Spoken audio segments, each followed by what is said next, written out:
अगर कोई साबित कर देगा तो हम राजनीति छोड़ देंगे। बिहार के गोपालगंज में उपचुनाव का बिगुल बज चुका है।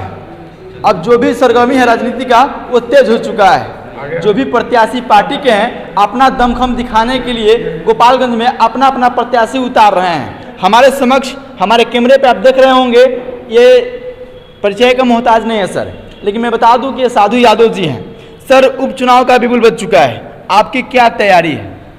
12 तारीख को नामांकन होगा जी, और उसके बाद से सब तैयारी है। सर, पिछला बार आप लड़े हुए थे, इस बार अपने पत्नी को ला रहे हैं मैदान में, क्या कारण है? अब वो कारण में जाने की जरूरत नहीं है। महिला का लड़ाई है जी, तो महिला को दिया गया है लड़ने के लिए सीट। जी सर, एक और बात, जैसे में बहुत लोग कयास लगा रहे थे कि कहीं राष्ट्रीय जनता दल से आपको टिकट मिलेगा तो धुआंधार आपकी जीत होगी, वो जीत सुनिश्चित होगी, लेकिन ऐसा नहीं हुआ। आप पूरे आप ही के जो सपोर्टर थे वो माने बोल रहे थे कि अगर राष्ट्रीय जनता दल अगर टिकट दे देती है तो यहाँ पे कोई रोकने नहीं जा रहा है, नहीं विरोध जीत जाएंगे आप। इसके बारे में क्या कहेंगे? हम उस सब पर कमेंट नहीं करेंगे। हमारा बहुजन समाज पार्टी है जी, पीछे जी, सेकंड स्थान प्राप्त हुआ है जी, और उसी आधार पर जी, और गोपालगंज में विकास का बात है जी, तो जो विकास का काम अधूरा है उसको पूरा करना जी। है। जब से हमने छोड़ा है विकास की गति को ही रुक गया है जी, तो हमको विकास दिखाई दे रहा है और विकास के लिए लेकर के हमको ये सब काम करना पड़ रहा है। देखिए मैं बता दूं कि ये उपचुनाव जो कि यहाँ के सदर के जो विधायक थे सुभाष सिंह जी, उनकी निधन हो चुका है, उसीलिए बिहार में 2 जगह उपचुनाव हो रहा है, एक मोकामा और एक गोपालगंज। सर ने अपने बातों को बताया। सर, ये एक सवाल ये पूछना चाहेंगे कि आपने विकास किया है, लोग कहते हैं, क्या आपके ना रहते भर में क्या विकास की जो रफ्तार है वो रुकी हुई है? हाँ बिल्कुल, ऐसा ही रुका हुआ है। सामने दिखाई दे रहा है कि काम रुका हुआ है। तो काम को, विकास को आगे बढ़ाना है तो ये उपचुनाव में हम गोपालगंज के मतदाता भाइयों से मेरा आग्रह है, निवेदन है कि सिर्फ विकास के नाम पर और विकास के लिए जी, आप बहुजन को चुनिए, हाथी को चुनिए, इंदिरा यादव को चुनिए। ये हम आपसे आग्रह करेंगे, प्रार्थना भी करेंगे।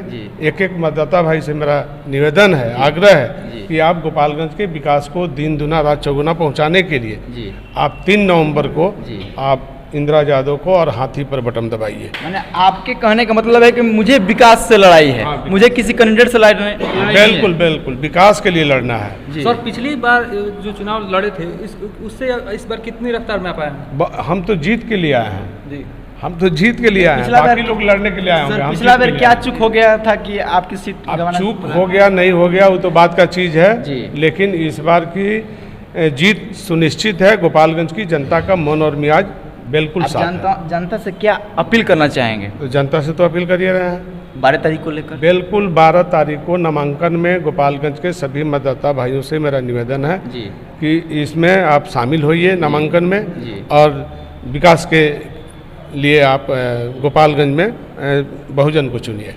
सर, जब आप चुनाव लड़ते हैं तो एक अफवाह फैलाया जाता है कि जब आप पहले राजनेता थे, यहाँ से सांसद थे, तो गोपालगंज के दुकानदारों से क्या बोलते हैं उनसे रंगदारी वसूला जाता था। कभी नहीं, ऐसा कभी हुआ ही नहीं। बहुत सारे जो कभी नहीं, ये गलत, देखिए गलत बात में नहीं जाना चाहिए।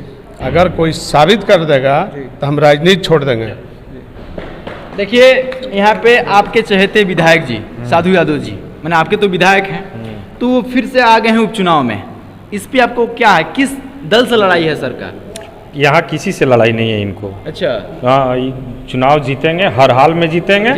यहाँ किसी से इनको लड़ाई नहीं है, बस यहाँ इनको सारे लोग एक राष्ट्रीय लेवल की पार्टी भारतीय जनता पार्टी और एक अंतर्राष्ट्रीय लेवल की पार्टी साधु यादव ऐसा नाम है कि इनके सामने कोई पार्टी टिक नहीं सकती है। अच्छा, हाँ, साधु यादव नाम काफी है, साधु यादव विकास का दूसरा नाम।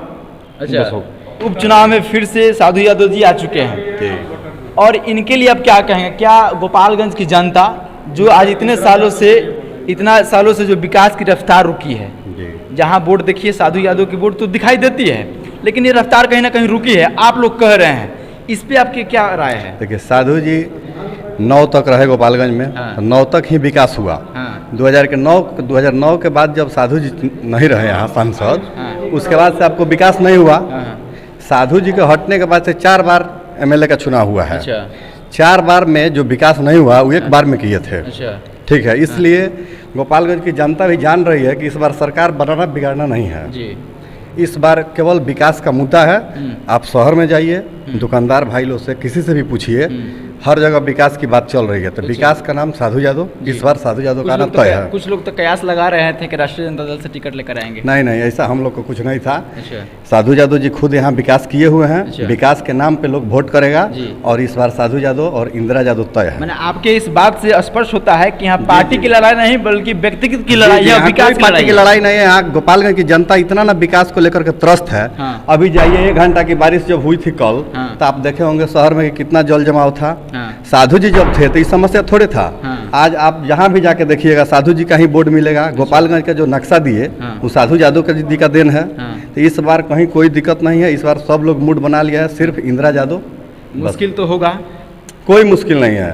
भारतीय विकास जनता पार्टी के के देखिए, सामने। अब पार्टी के नाम पे कोई वोट दे अलग की बात है, लेकिन विकास के नाम पे जब आइएगा तो विकास तो सिर्फ साधु यादव ही है, अच्छा बाकी कोई नहीं है। देखिए गोपालगंज के जो लोग हैं वो विकास खोज रहे जी। हैं, इनके कहने का मतलब तो यहाँ पे जो लड़ाई है वो विकास को लेकर है और यहाँ की जो लड़ाई है वो व्यक्तिगत को लेकर है कि कौन से नेता हमारे गोपालगंज को उभार सकते हैं। और न्यू गोपालगंज, जैसे में साधु यादव जी का एक स्लोगन है, पोस्टर पे हमने देखा है कि न्यू गोपालगंज, इसका क्या उद्देश्य है सर?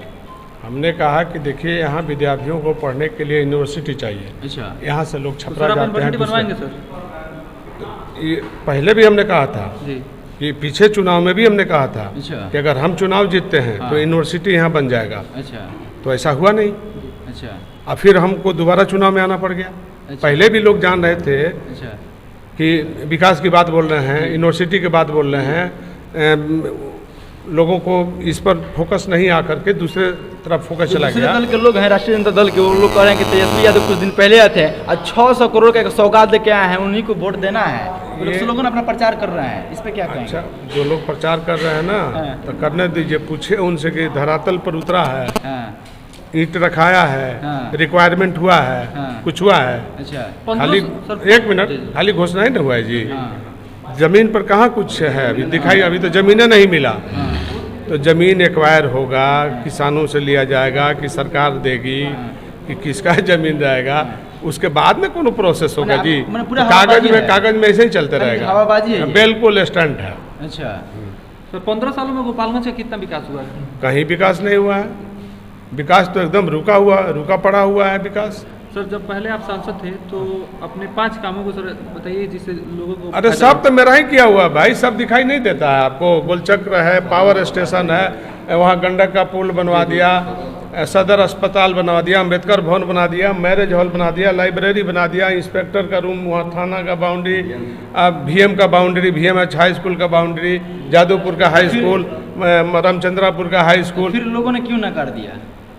तो ये तो हम, अरे तो ये तब जनता से ना पूछो भाई, हमसे क्यों पूछ रहे हो? जी। हमने जो काम किया विकास का, हम तो विकास का काम कर। जी, जी। आप भी बोलते हो कि विकास की बात, बिल तो विकास तो हमने किया है। जी, तो ये आप पूछो ना भाई जनता से जी क्या हुआ नहीं हुआ। हाँ, इस पर जनता के मूड क्या है? बाकी हम इस तो पर काम जनता- किया ना जी। बाकी लोग कौन काम किए हैं? अच्छा, बाकी लोग कौन काम किए हैं? पूरा लाइट लगवाया, गोलंबर बनाया, शहर को चकचक कराया।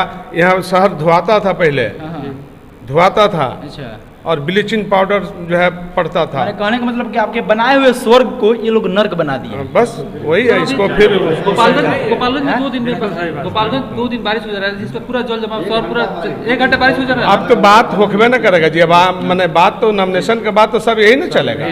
क्या स्वर्ग के बाद नर्क बना है गोपालगंज क्या? नर्क बना है।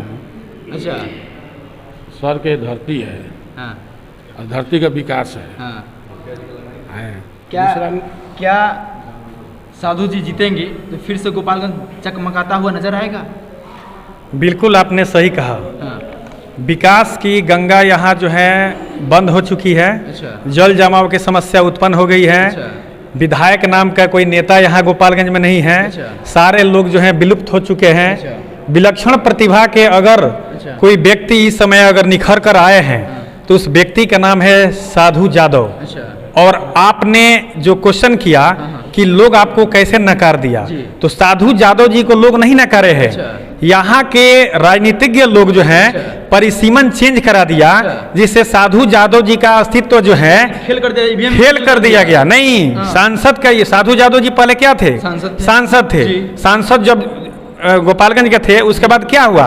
परिसीमन का खेल हुआ। परिसीमन का सब गणितज्ञ लोग मिलकर इनको समाप्त करने के लिए ये साजिश रचा गया और वो साजिश करके इनको समाप्त करने की कोशिश की गई। अब वो दरकिनार करके भगवान के ईश्वरीय शक्ति जो है इस समय प्रबल हुआ है गोपालगंज की पावन धरती पर, और उपचुनाव हो गया है। आपको जानकारी होना चाहिए कि जब भी विपदा की घड़ी आती है, कोई विलक्षण प्रतिभा जब होता है, चारों ओर से समस्याएं जो है चरम सीमा पर जो है आवाज देती है, उस समय जो है भगवान का दृश्य होता है, जो उपचुनाव हो गया और साधु यादव जी को मौका मिल गया। और साधु यादव जी है गोपालगंज की पावन धरती पर फिर से वही जो 15 साल पहले जो एक सांसद के तौर पर, एक विधायक के तौर पर जो काम करते थे, जो जनता के विश्वास दिलाते थे, जो जनता के विश्वास जीतते थे, उस व्यक्ति का नाम है साधु यादव। जहां अफसरशाही जो चरम सीमा पर है, भ्रष्टाचार जो है चरम सीमा पर है, यहाँ अफसरों के आवाज उठाने वाले कोई नहीं है, किसी के मुंह में अथी नहीं है। गोपालगंज में 6 गो विधायक है, किसी भी विधायक के मुंह में आवाज नहीं है कि कोई भी अगर अफसर अगर गलत करता है तो उसके खिलाफ कोई आवाज उठाए। उस आवाज उठाने वाले व्यक्ति का नाम है साधु यादव जी। सन 2005 का मैं बात आपको बता रहा हूँ, जब यही साधु यादव जी हैं, जिस समय मात्र विधायक थे, उस समय पटना जो है इनके रेसिडेंस पर मैं एक काम करने के लिए गया था, जो यहाँ के कोई राजनेता भी नहीं कर सकते हैं, कोई जिला प्रशासन भी नहीं कर सकते हैं। वो इनक्रोचमेंट का मामला था और यही साधु यादव जी, हीरालाल जो है यहाँ के डीएम साहब थे, उनको टेलीफोन लगाए और बोले कि सत्यमेव जयते, सत्य की विजय होती है। और डीएम हीरालाल जी उसको हियरिंग किए, आदेश पारित किए, तब तक उनका ट्रांसफर हो गया। के पाठक जी आए और इनक्रोचमेंट को खाली करवाए। ये वही साधु यादव जी है। कहने का मतलब यह है कि अगर साधु यादव जी उनकी पत्नी चुनाव लड़ रही हैं, अगर वो विधायिका बनती हैं, तो क्या साधु यादव भ्रष्ट अफसरों पे, भ्रष्ट लोगों पे, भ्रष्ट नेताओं पे लगाम कसने का वो काम करेंगे या नहीं करेंगे? देखिए, आपने बड़ी टिपिकल क्वेश्चन किया है और मैं भी हैरत में हूँ। हमारी जो कल बात जो हुई है साधु यादव जी से, जो दिल्ली में थे, और मैंने इनसे जो पूछा कि विकास के गंगा यहाँ बंद हो चुकी है, कोई जो है यहाँ हीरो नहीं है, कोई राजनेता नहीं है, कोई ऐसा एमएलए नहीं है कि गोपालगंज की पावन धरती को जो है बचा सके। तो इन्होंने कहा कि मैं आ रहा हूं क्रांतिकारी जी, और मैं इनको विश्वास और भरोसा दिलाया हूं कि इस बार जो है साधु यादव का जीत सुनिश्चित है। लेकिन अब रह गया, यहां मिलने के क्रम में आपके माध्यम से मुझे जानकारी हो रही है कि साधु यादव जी चुनाव नहीं लड़ रहे हैं, इनकी पत्नी चुनाव लड़ रही है। इसमें भी मैं आपको अध्यात्म के माध्यम से मैं आपको ये बता देना चाहता हूं, यह जता देना चाहता हूं, यह दर्शा देना चाहता हूं कि इसमें भी राज है। इनके ऊपर जो है बहुत से षड्यंत्रकारी लोग मिलकर इनको बदनाम करके, इनकी छवि को बदनाम करके, छवि के खेल है जी, इनके छवि को बदनाम करने के लिए साजिश रचा गया। फिर भी जो है सेकंड स्थान पर इसके पहले जो चुनाव जो है लड़े और कंटेस्ट किए, और बसपा के प्रतिनिधित्व के कारण इनको जो है सेकंड स्थान का दर्जा मिला। लेकिन अब की पारी लक्ष्मी और सरस्वती की लड़ाई जो अभी सुन रहे हैं आपके माध्यम से कि उधर से लक्ष्मी है, इधर से सरस्वती है, तो टसम टसम की जो है, कसम कसम की जो है लड़ाई है। और सत्य में एक तो शत्रुघ्न भी आ गए हैं जी, लक्ष्मी और सीता की लड़ाई में जो बोले हैं, तो सरस्वती के लक्ष्मण भी तो उसमें आ गए हैं। लक्ष्मण जी आ गए हैं, लेकिन जरा आप सोच लीजिए कि लक्ष्मण जी को अगर शक्ति बाण लगती है, राम जी को शक्ति बाण लगती है, विष्णु जी को लगती है, शंकर जी को लगती है, तो मोहिनी रूप में कौन आती है? कौन सी देवी का गुहार किया जाता है? तो वही देवी प्रकट हो गई है। अच्छा जी, सरस्वती। देखिए लास्ट सवाल ये पूछना चाहेंगे, इतनी बड़ी पार्टी भारतीय जनता पार्टी जी, आपको बिहार लेवल पे बड़ी उभर के पार्टी आने वाली राष्ट्रीय जनता दल पार्टी, जी जी, इन दोनों पार्टियों को, मैनिफेस्टो को अपने कौन से वो तीर से इनकी धरातल की जो राजनीति है आप तोड़ पाएंगे, जिसे साधु यादव की जीत सुनिश्चित हो? देखिए, मैं आपको बता रहा हूँ, मुझे मालूम है कि आप हमारी आवाज को जो टेप कर रहे हैं, आप हमारी आवाज को जो है आप पब्लिश जो कर रहे हैं, ये आप मुझे व्यक्तिगत तौर पर अकेला में मुझसे पूछताछ नहीं कर रहे हैं, ये पब्लिक डोमेन में आप मुझसे पूछ रहे हैं। और मैं इसका बता रहा हूँ काट कि ये माँ सरस्वती जो है अपने छदम रूप में ईश्वरीय शक्ति ब्रह्म के द्वारा लिखा गया रचयिता के अनुसार, ये जो है पूरे बिहार में एक गोड़धरैया विधायक के नाम से जो है करके, याद देवी सर्वभूत भूतेषु बुद्धि रूपेण संस्थिता नमस्तस्यै नमस्तस्यै नमस्तस्यै नमो नमः। उस रूप में आकर, माँ के रूप में आकर गोपालगंज के पावन धरती पर सबका दिल जीतकर और विधायक बनने जा रही है। माने कहने का मतलब ये है कि मामा को भगना को पछाड़ देंगे जी, मामा की भगना को पछाड़ देंगे। बिल्कुल, मामा जो है अपने भगिना को पछाड़ ही नहीं देंगे, बल्कि इस बिहार के घमंडी मूर्ख मुख्यमंत्री नीतीश कुमार की यहाँ से हार होने जा रही है और यहाँ से उनका समाप्ति के, उनके शासनकाल समाप्ति के कगार पर हो रही है। गोपालगंज का जीत जब जो होए सुनिश्चित जब होगी, सरस्वती जब जीत जाएगी, तब बिहार में पता चलेगा कि 2 साल के अंदर पता चलेगा कि सीएम का कुर्सी खाली हो गया। देखिए अभी हम जहां मौजूद हैं, ये आपको साधु यादव जी के आवास पे हैं। बिहार उपचुनाव का आगाज हो गया है और गोपालगंज में यहाँ पे भ्रष्टाचारी और विकास की लड़ाई है। अब देखना यह है कि भ्रष्ट लोग जीतते हैं या विकास की जीत होती है।